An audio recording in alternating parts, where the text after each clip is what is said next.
It was a horrible, horrible time in all of our lives. The whole issue of AIDS and what it was, and how the city dealt with civil rights and gay rights was all coming up in the 1990s. Personally, I went to 10, 15 funerals a week. We started to get the reports of this disease, which later came to be known as HIV/AIDS. At that point, AIDS was really the issue for the entire city. We had the largest explosion of AIDS cases of any place in the entire country.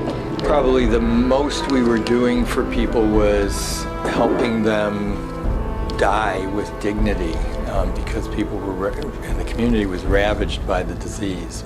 In the late 80s, I was involved when the CDC had started talking to Nancy Rubin, really, about condoms, about using condoms and prisoner access to condoms. But we started talking about using condoms in the jail. And this dialogue started back in the late 80s, early 90s. So people in jail are at high risk for HIV transmission. And they're at high risk for having HIV, so it's important to test people in jail and to try and find out if someone is HIV positive. Actually, the Forensic AIDS Project has always strived to provide the same standard of care of services in the community. But while in jail, the Forensic AIDS Project provides all of HIV care and treatment in jail.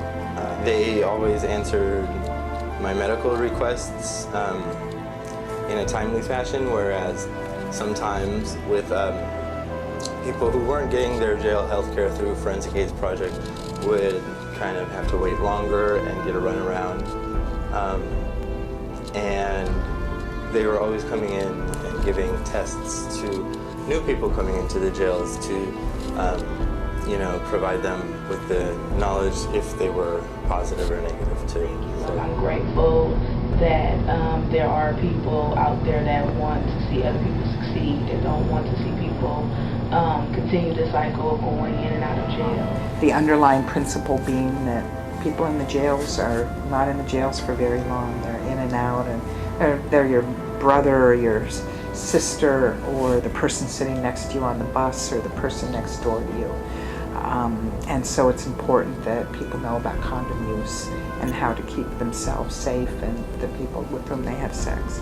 First of all, everyone deserves health care in the world. Everyone deserves health care. So it's important to address the medical needs of everyone who has diseases, and HIV/AIDS is a very, very serious disease that if untreated leads to death.